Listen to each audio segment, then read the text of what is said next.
Assalamualaikum warahmatullahi wabarakatuh. Salam sejahtera untuk kita semuanya. Halo, perkenalkan nama saya Tafanin Kalia dengan stambuk F551-20070. Saya merupakan mahasiswa dari Universitas Tadulako, jurusan S1 Teknik Informatika. Pada saat ini saya akan menjabarkan mengenai materi tentang cyber law atau hukum dalam kejahatan di dunia maya. Tugas ini dibuat untuk memenuhi tugas dari mata kuliah digital forensik. Langsung saja kita masuk pada pembahasannya. Oke, jadi kita mengetahui dulu apa sih arti dari hukum tersebut. Nah, hukum sendiri merupakan aturan tingkah laku masyarakat yang dibuat oleh yang berwajib. Hukum ini berisi tentang perintah dan larangan yang bersifat memaksa, juga hukum terhadap pelanggaran ada sanksi yang tegas. Tujuan dari dibuatnya hukum yaitu untuk menjamin adanya kepastian hukum dalam masyarakat yang berlandaskan atau bersendikan keadilan. Kita masuk pada pengertian dari cybercrime atau kejahatan dalam dunia maya. Cybercrime sendiri adalah sebuah istilah yang mengacu kepada aktivitas kejahatan dengan komputer atau menggunakan jaringan komputer. Dikenal dalam bahasa Indonesia dengan nama kejahatan siber atau kejahatan dunia maya. Cybercrime sendiri menggunakan peralatan teknologi sebagai alat, sasaran, atau tempat terjadinya kejahatan. Adapun faktor-faktor yang mempengaruhi adanya cybercrime, yaitu di sini saya menaruh atau menjabarkan dua faktor saja. Yang pada umumnya yaitu yang pertama adalah human error atau adanya suatu tindakan kesalahan dari manusia sendiri. Yang kedua adalah kurangnya atensi profesional pada keamanan siber. Seperti yang kita ketahui bahwa sistem keamanan dari beberapa sistem informasi itu masih kurang dalam tingkat keamanannya atau keakurasian security-nya, seperti itu. Nah, ada pun contoh dari cybercrime. Yang pertama yaitu unauthorized access, illegal content, adanya juga penyebaran virus secara sengaja, dan juga data forgery.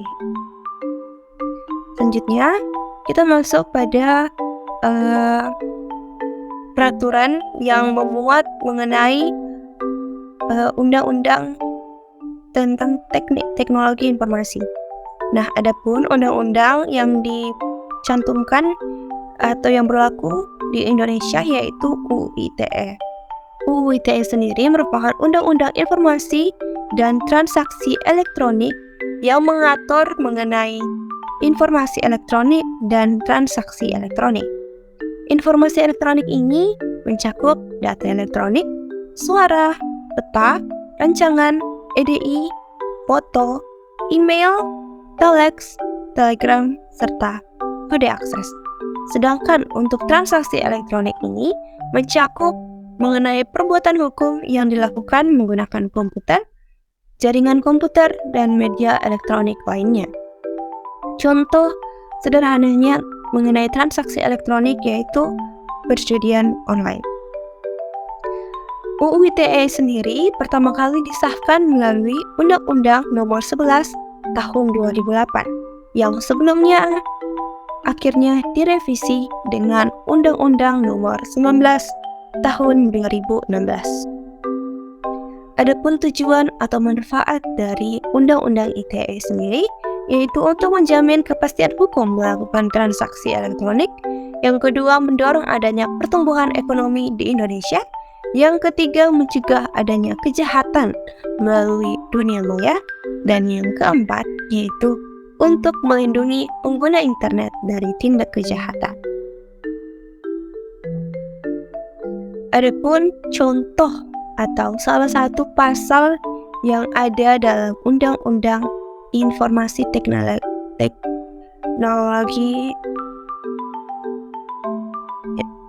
yaitu pasal 45 ayat 2 yang berbunyi Setiap orang yang dengan sengaja dan tanpa hak mendistribusikan atau mentransmisikan atau membuat dapat diaksesnya informasi elektronik atau dokumen elektronik yang memiliki muatan perjudian sebagaimana dimaksud dalam pasal 27 ayat 2 dipidana dengan pidana penjara paling lama 6 tahun atau denda paling banyak 1 miliar rupiah.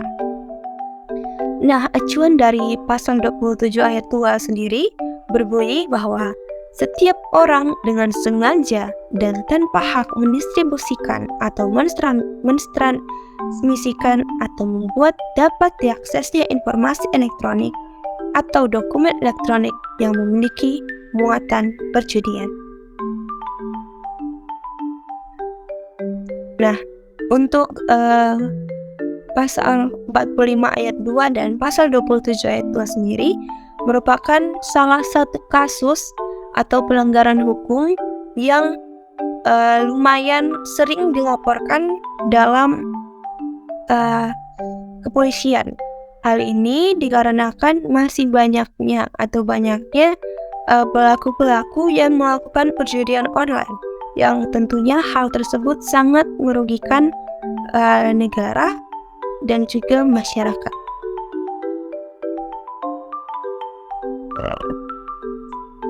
Selanjutnya, ini merupakan contoh dari hukum internasional mengenai cyber law atau cybercrime. Nah, ini adalah pasal 22 yang berbunyi, setiap negara yang menjadi peserta dalam konvensi ini sebaiknya mengambil langkah-langkah di bidang legislasi dan bidang lainnya yang dianggap perlu untuk menerapkan yurisdiksinya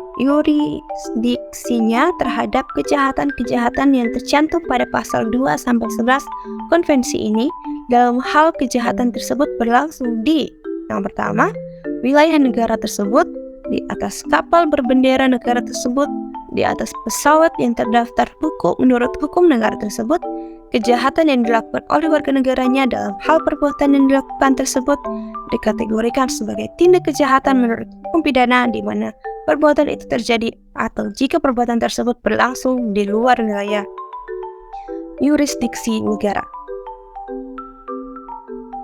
Nah, ini pasal 22 sebenarnya muatannya adalah bahasa Inggris, namun saya terjemahkan secara bebas seperti ini.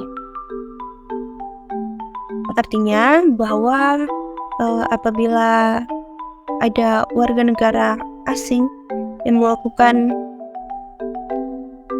pelanggaran hukum mengenai cybercrime akan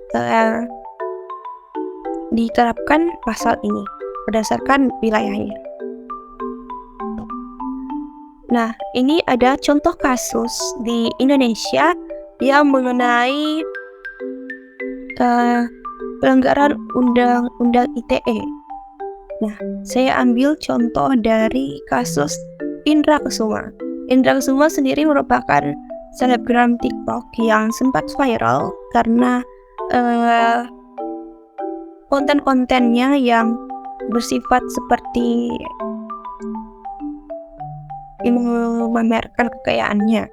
Nah, Indra Kesuma sendiri terjerat dalam kasus dugaan penipuan serta judi online lewat aplikasi Binomo. Nah, ia dilaporkan oleh salah satu followersnya karena followersnya merasa seperti ditipu oleh konten-konten yang ia bagikan di TikTok.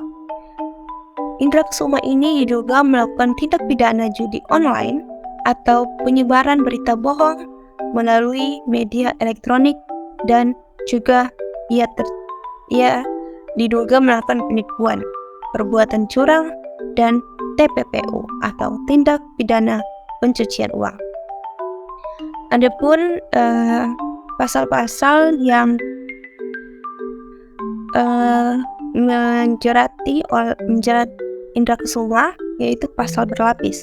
Di antaranya pasal 45 ayat 1 dan ayat 2, pasal 27 ayat 2 seperti yang tadi saya telah jabarkan tentang perjudian online, pasal 28 ayat 1 tentang berita bohong atau hoax, yang yaitu undang-undang yang termasuk dalam Undang-Undang Nomor 19 Tahun 2016. Putusan pada tanggal 14 November 2022 ditetapkan ia dihukum pidana selama 10 tahun penjara dan denda 5 miliar subsidiar 10 bulan.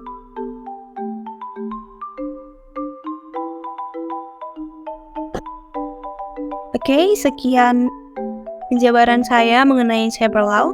Mohon maaf apabila ada kesalahan kata selama video ini berlangsung. Terima kasih.